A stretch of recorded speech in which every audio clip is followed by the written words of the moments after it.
Welcome friends. आज हम पुनः लौटे हैं शीत युद्ध के नेक्स्ट जो स्टेप्स हैं उनको कवर करने के लिए। पूर्व में हमने देखा, पूर्व वीडियो में आपको बना के मैंने दिया कि शीत युद्ध की प्रकृति को समझाया, शीत युद्ध क्या होता है इसको समझाया। और शीत युद्ध की जो प्राथमिक घटनाएं थी, यानी कि जो आरंभिक दौर की जो घटनाएं थी, जैसे ट्रूमैन सिद्धांत, मार्शल योजना, आइजनहावर सिद्धांत, इन सब को हमने पूर्व वीडियो में कवर किया। और आज हम आगे जो घटनाएं घटित हुई, आगे जो सिद्धांत आए और जो मेन मेन इम्पोर्टेंट घटनाएं हुई जिससे विश्व राजनीति प्रभावित हुई, उन सबको यहाँ पर हम कवर करेंगे।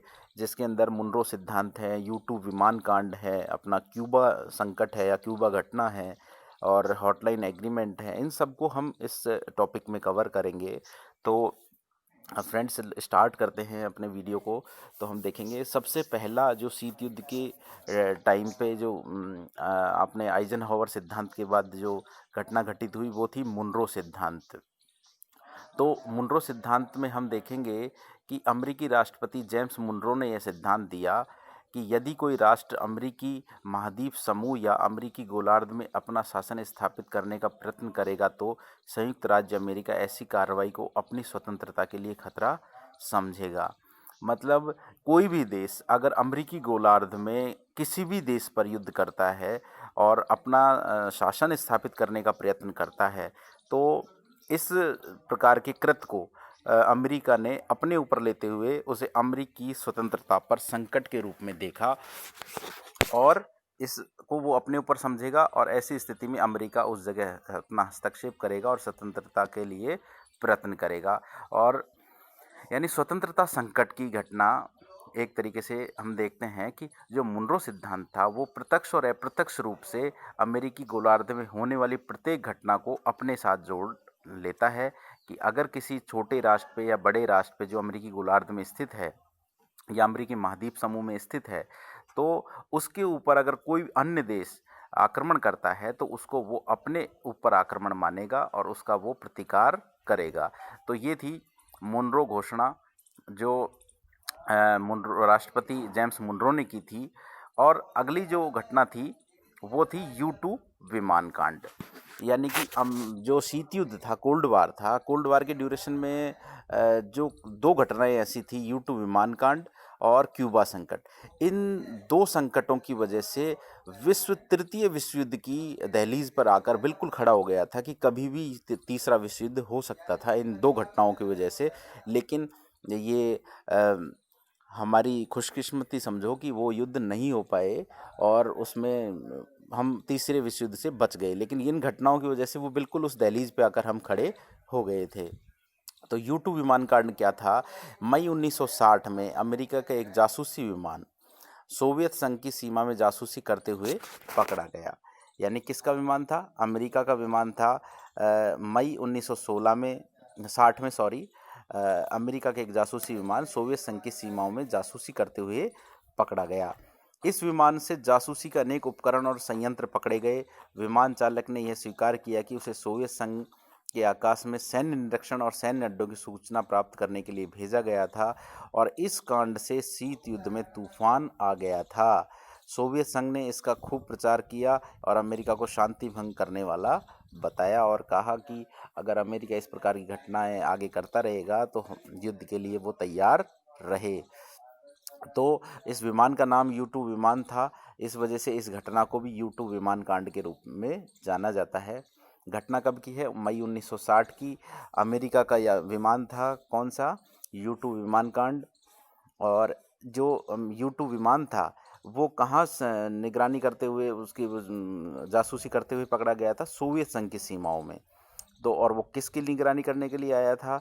वो सैनिक अड्डों की और सैन्य निरीक्षण करने के लिए, उनकी सूचना प्राप्त करने के लिए वो उनकी सीमाओं में घुसा था। लेकिन गलती से वो पकड़ में आ गया, जिससे क्या शीत युद्ध में तूफान आ गया और युद्ध की दहलीज पे विश्व पहुंच गया था। लेकिन ये किस्मत समझो जिसकी वजह से युद्ध नहीं हुआ। अब इसी प्रकार की घटना थी क्यूबा घटना। इसको भी आप ध्यान रखेंगे, एग्जाम में आपकी आ सकती है कि क्यूबा संकट या क्यूबा घटना क्या थी। क्यूबा अमेरिका के निकटतम एक टापू है। क्यूबा कहाँ स्थित है? अमेरिका के पास में एक टापू है, यानी बड़ा देश नहीं है, छोटा देश है, जहाँ 1958 में फिदेल कास्त्रो के नेतृत्व में साम्यवादी शासन की स्थापना हुई। यानी 1958 में वहाँ पर फिदेल कास्त्रो, वहाँ के जो राष्ट्रपति थे, उनके नेतृत्व में किसकी स्थापना हुई? साम्यवादी सरकार की स्थापना हुई। और धीरे धीरे फिदेल कास्त्रो ने सोवियत संघ के साथ घनिष्ठ संबंध बढ़ाने शुरू कर दिए। अमेरिका के लिए यह चिंता का विषय था, लेकिन साम्यवादी रूस का क्यूबा के माध्यम से प्रभाव बढ़ता जा रहा था। क्योंकि क्या हुआ, क्यूबा में जब फिदेल कास्त्रो साम्यवादी सरकार स्थापित हो गई और क्यूबा की नज़दीकियाँ या फिदेल कास्त्रो की नज़दीकियाँ सोवियत संघ से अधिक बढ़ी, तो जो अमेरिकी सीमाएं थी उनके आसपास साम्यवाद का प्रसार बढ़ने लगा या प्रभाव बढ़ने लगा। और इसी को देखते हुए 1962 के आसपास तो सोवियत संघ ने क्यूबा में नए नए अड्डे स्थापित कर दिए। यानी कि जब साम्यवादी देश हो गया क्यूबा और फिदेल कास्त्रो उसका नेतृत्व करता हो गया, तो उसने सोवियत संघ की नज़दीकियाँ बढ़ाते हुए क्या किया, वहाँ पर सैनिक अड्डे स्थापित करने के लिए ऑफर दिया सोवियत संघ को, और सोवियत संघ ने क्यूबा में अपने सैनिक अड्डे स्थापित कर लिए। अब घटना घटित होती है अक्टूबर 1962 में अमेरिकी राष्ट्रपति कैनेडी ने क्यूबा में एक सैन्य अड्डे की निंदा करते हुए क्यूबा की नाकेबंदी की घोषणा कर दी, जिसका उद्देश्य था अमेरिकी जहाज़ों द्वारा क्यूबा को घेर लेना था, ताकि वहां सोवियत संघ द्वारा भेजी जाने वाली सैन्य सामग्री पहुंच नहीं सके। यानी कि जब अमेरिकी राष्ट्रपति उस समय 1962 में अमेरिकी राष्ट्रपति कौन थे? जॉन कैनेडी थे। तो जॉन कैनेडी ने क्यूबा में सैन्य अड्डों की निंदा करते हुए क्यूबा की नाकेबंदी की घोषणा कर दी कि क्यूबा में किसी प्रकार से या किसी भी वजह से बाहरी सामान नहीं पहुंचने चाहिए, और ख़ास तौर से सोवियत संघ के सामान नहीं पहुंचने चाहिए। तो उस नाकेबंदी से क्या हुआ, अमेरिका का यह कदम सोवियत संघ की स्पष्ट चुनौती देने वाला बन गया कि मैं आपके सामान वहाँ या आपकी सामग्री वहाँ क्यूबा में नहीं पहुँचने दूंगा। तो यह बहुत बड़ा एक ऐसा संकट बन गया था, चुनौती देने वाला बन गया था, और क्यूबा की सैन्य सहायता देना बंद करे या युद्ध के लिए तैयार हो जाए। कैनेडी ने एक स्पष्ट शब्दों में कहा, या तो क्यूबा को वो सैन्य सहायता देना बंद कर दे या फिर युद्ध के लिए तैयार हो जाए। तो सोवियत प्रधानमंत्री उस समय दूरदर्शिता का परिचय देते हुए, दूर अनुभव का काम लेते हुए उन्होंने क्या किया, क्यूबा से सैन्य अड्डे हटाना स्वीकार कर लिया। ये स्पष्ट रूप से या अप्रत्यक्ष रूप से अमेरिका की जीत थी, लेकिन इससे हुआ क्या, शीत युद्ध बड़े युद्ध में यानी तृतीय विश्व युद्ध में परिवर्तित होते होते बच गया। कैनेडी ने जो कदम उठाया कि भाई क्यूबा की नाकेबंदी कर दी, और स्पष्ट रूप से सोवियत संघ को उन्होंने चुनौती दे दी कि आप या तो अपने सैनिक अड्डे यहाँ से हटाइए या सैन्य सामग्री भेजना बंद कीजिए, वरना युद्ध के लिए तैयार रहिए। तो इस घटना से पूरी तरह विश्व खेमे में ऐसी खलबली मच गई कि युद्ध अब होने वाला है। लेकिन जो सोवियत प्रधानमंत्री थे उन्होंने इस चीज़ को बहुत दूरदर्शिता के साथ लेते हुए अपने सैनिक अड्डे हटाना स्वीकार कर लिया और युद्ध से बच गए। अगला पॉइंट है हॉटलाइन एग्रीमेंट या हॉटलाइन समझौता।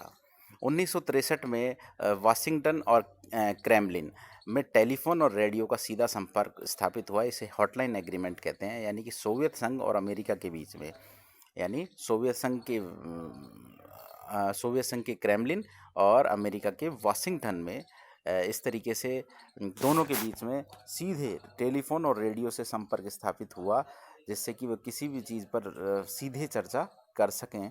इसे हॉटलाइन एग्रीमेंट के रूप में जानते हैं, जो 1963 में स्थापित हुआ। धन्यवाद फ्रेंड्स। मैं समझता हूँ कि ये पॉइंट्स आपके समझ में आ गए होंगे। मुनरो सिद्धांत क्या था, U2 विमानकांड क्या था, क्यूबा संकट क्या था, क्योंकि ये आपके एग्ज़ाम्स के अंदर 5 नंबर में आपके आ सकते हैं, छोटे सवाल के रूप में आ सकते हैं। तो आप इसको बड़े गौर से समझें कि घटनाएं क्या थी, जैसे ट्रूमन सिद्धांत क्या था, मुनरो सिद्धांत क्या था, सीटो क्या है, क्यूबा संकट क्या था। तो इनको आप एक बार वापस रिकॉल कर लें और फिर हम नेक्स्ट टॉपिक फिर आपको मिलते हैं। धन्यवाद।